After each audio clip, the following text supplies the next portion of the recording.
Welcome to the Widowed Mom Podcast, Episode 17, Making Friends with Grief.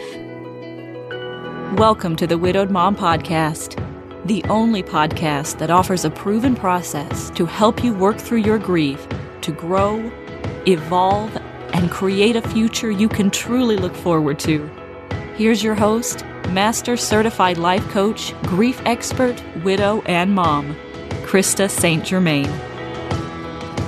Hey everybody, welcome back to another episode of the podcast. It's Sunday afternoon, almost time for me to go cook dinner actually, here in my world, and it's starting to look like fall here, which for me is like my very most favorite. I love fall. I may or may not have had my fall decorations out in mid-August. My daughter and I were kind of both obsessed with fall. Probably her because her birthday is in October. Me just because I've always loved the changing colors. I've always loved the temperature and how it drops and it gets so much more pleasant to be outside. And then of course the holidays are coming, which since I was a little kid were my very favorite. Now, not the topic for this episode, but I am keenly aware that you may have just heard me talk about the holidays, and you may have a whole host of other thoughts and feelings that don't involve looking forward to the holidays. Holidays without your person are quite different than the holidays from before, right? So I get that. Don't worry. We're going to cover that in another podcast episode, or episodes, plural perhaps. So if the mere thought of holidays got you down, I feel you. I feel you. All right, I have one more winner to announce. You guys, one more winner of the $100 Amazon gift cards. Been running this competition since we launched the podcast, and I'm pretty excited about it. Been using a little random number generator to help me determine which is the winner. And the winner number 5 is Gail Hall. So Gail, congratulations. We will be in touch and get your address so we can get that gift card sent to you. But I want to read to you all the review that Gail left. The title of it was Genuinely Love This Podcast. Krista knows grief and the landmines that come with it. So the topics have been spot on, insightful, and packed with clear, constructive advice. She validates the grief journey and has compassion for the struggles of widowers. She's candid and open about her own experience in dealing with traumatic loss and heartbreak. I come away from each podcast with a little more clarity and optimism and inner peace that I'm finding my way. Thank you, Gail. I appreciate that review. I'm glad the podcast is something that you genuinely love. I really appreciate knowing that. And like I said before, 1 million widows, that's the amount of women I want to reach with this podcast. So would love it if you would share it with friends, if you would just simply take a few minutes to rate and review it, because that's what seems to make whatever the little algorithm is at Apple Podcasts happy. And that makes the podcast a little more discoverable. So thank you for taking time to do that. Okay, let's talk about making friends with grief. I know you may have read the title and you may have thought, what are you talking about? The last thing I want to do is make friends with my grief. I really just want it to go away. And I want to do whatever it is that I need to do to make sure that it's gone and that I am cleanly on the other side of it. And I get it. And I remember thinking that myself, that this was just something I was going to go through. There was a process for this. Of course, at that time, I didn't really know anything about the myth that there were stages of grief. And I just figured it's something, yes, it's changed my life, but surely you move on from it, right? You get over it. There has to be a way to do that. And that is not how it works. That is not how it works at all. And I don't even think, when you really consider it deeply, that that's how you would want it to work. Grief is going to be with us forever. That does not mean we're going to be sad forever, or lonely forever, or depressed forever, or any of the negative emotions forever. To say that grief is going to be with us is not a sentence. It's not an undesirable diagnosis or a diagnosis of any sort, right? The idea that grief is going to be with us forever just means that we are now forever changed for having gone through what we've gone through. But that's not a bad thing. It's not a bad thing to have a life circumstance. We have them all the time. This one is no different. Would we wish for it? Probably not. Do we enjoy it? Mostly no.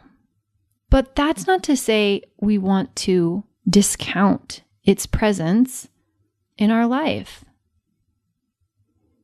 Grief will always be part of the fabric of who we are. And that's only a terrible thing if we decide that it's a terrible thing. I wonder why it is with this type of experience that we are so eager to get rid of it, to get beyond it.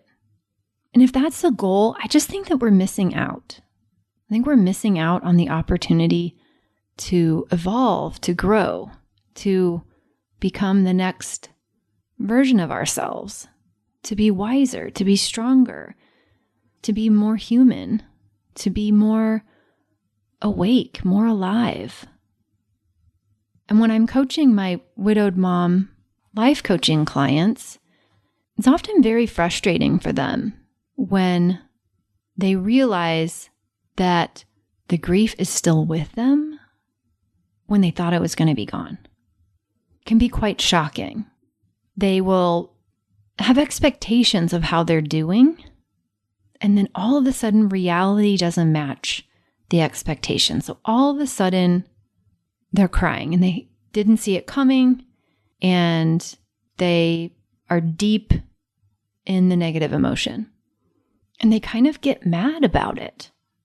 They make it mean all kinds of things. They aren't as far along as they thought they were, that their healing has stalled, that there's something wrong with them.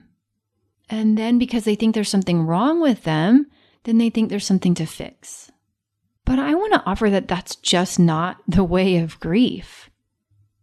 What if it's just sometimes unpredictable? What if it's just sometimes messy? What if it's just not linear? Can we allow that? Can we decide that it's not a problem if all of a sudden we're crying and we have no idea where it came from? Can we decide that it's not a problem if all of a sudden we miss him terribly when yesterday we were fine? I think that not only can we, but I think it's pretty useful. And if we keep making grief our enemy, if we keep making grief something that we fear, if we keep making grief something that we're anxious to get away from, or that we hate its presence, then I think that's actually holding us back. I think that's making it worse. I think that's creating more of what we don't want and less of what we do. I think that's adding energy to all of the parts of grief that if we would just accept and make friends with, could be so much less suffering for us. So what if you just decided that grief was a friend? That it was just part of you now? That it doesn't have to hold you back in any way? That it's just part of the fabric of who you are? That just like any other life experience, you're going to take this one and weave it in to you. It's just another little thread in the rope, another little piece. Sometimes it takes up a lot more space than others, but that's okay. You can just bring it with you wherever you go. It's just always going to be a part of your life experience. It's always going to be a perspective that you have.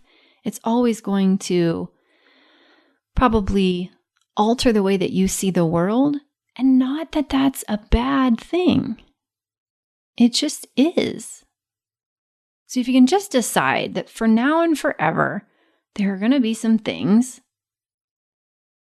that catch you off guard, that you weren't expecting, some emotions, some thoughts, and that it's okay.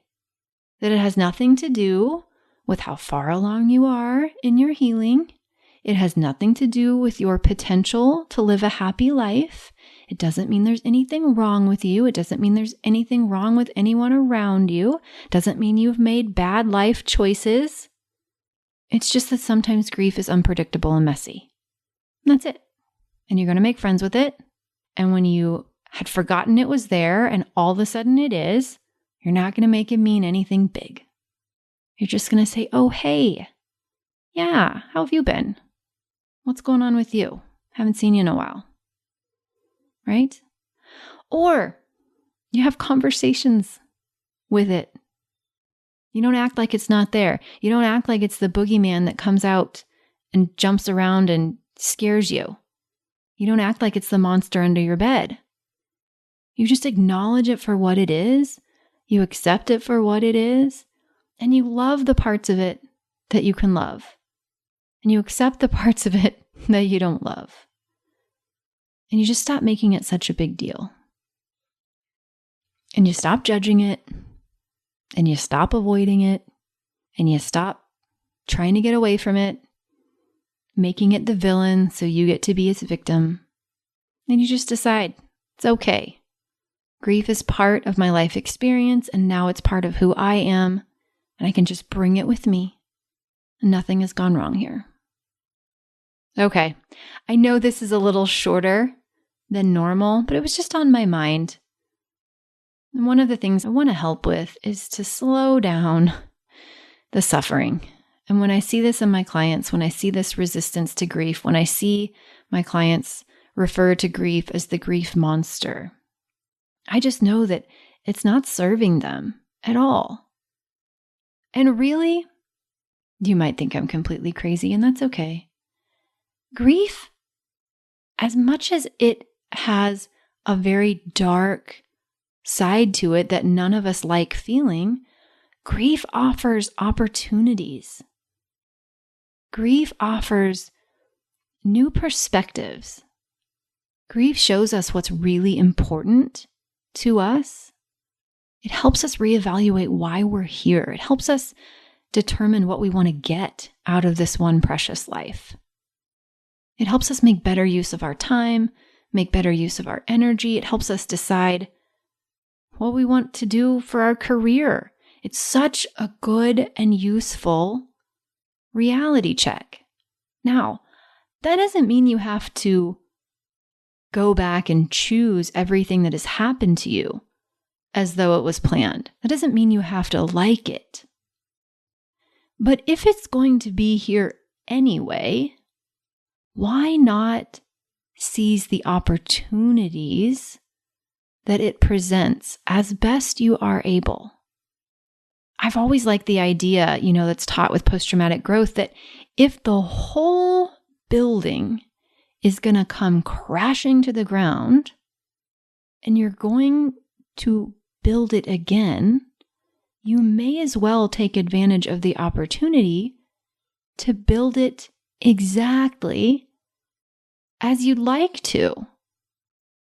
You may as well take advantage of the opportunity to redesign whatever it is that you didn't maybe intentionally create before, right? This is the opportunity. If you embrace it, if you decide that grief could potentially be your friend, this is the opportunity to evolve, to grow, to become stronger, more resilient, to be more on purpose, to be more aware, more intentional, more in touch, more grounded. It's the seed that has to be split open before it can grow. And if here we are, split open, we may as well grow.